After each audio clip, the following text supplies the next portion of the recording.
Dear Steve Godovich, this is what we got here. Now, that appears to be a bearing that got lodged in between the exhaust port and the piston, and it cut a pretty big groove in that.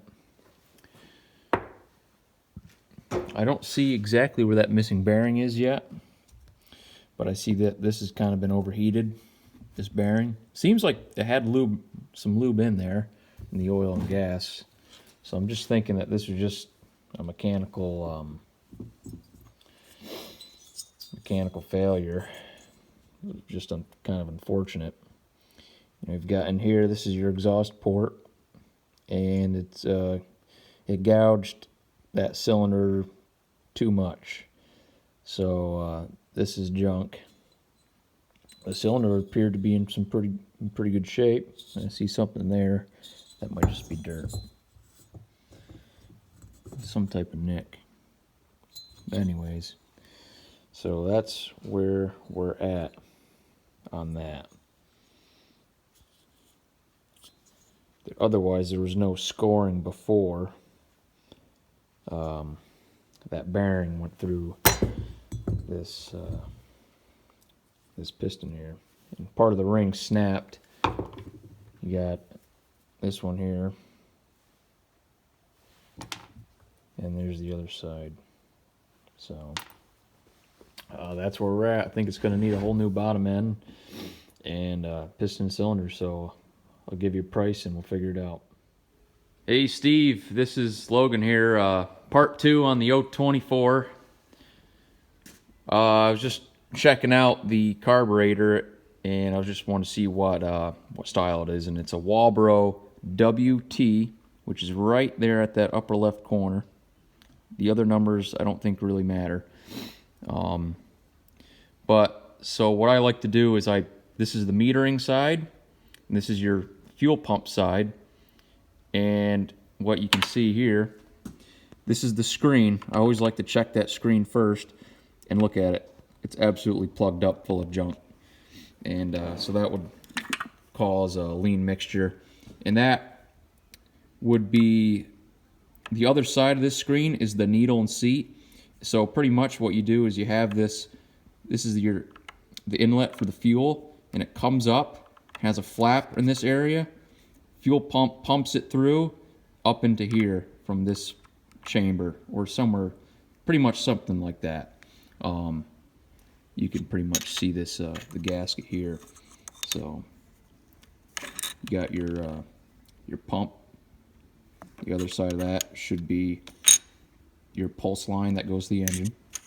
Anyways, so let me just kind of scrape this crud out of here. Look at that. Look at this junk. That is nasty.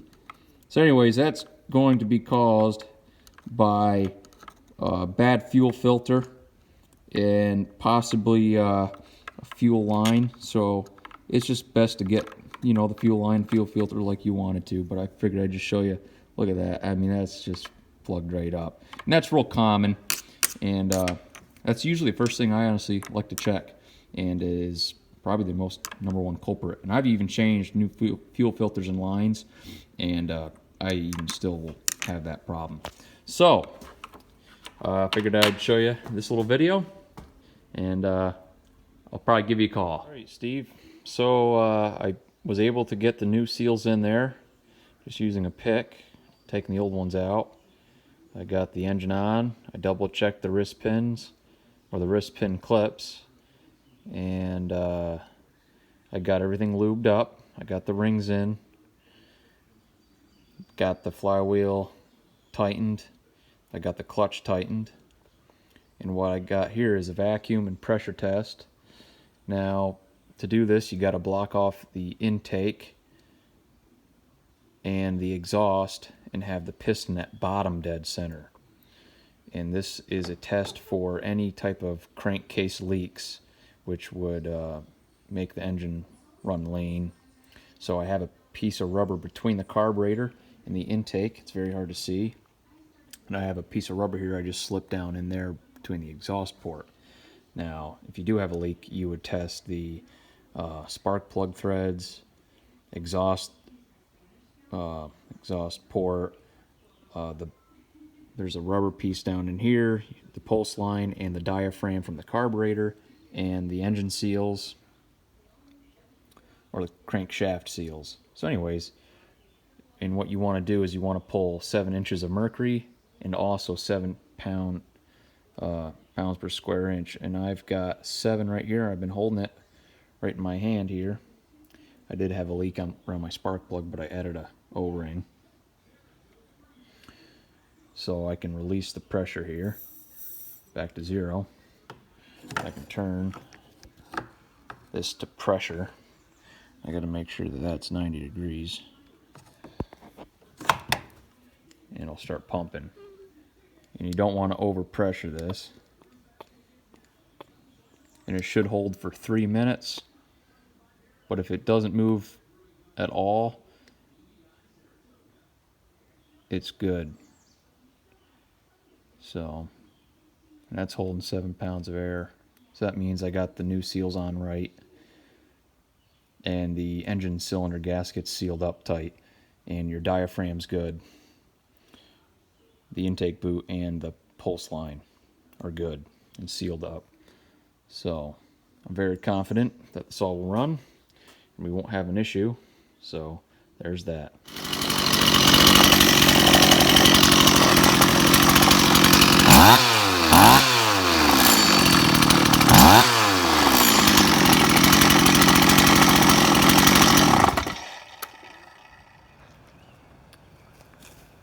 Alright, so I got this all warmed up. It just got a fresh rebuild and sharpened the chain, so I'm going to give it a little workout here. Ready to rock and roll.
Went well.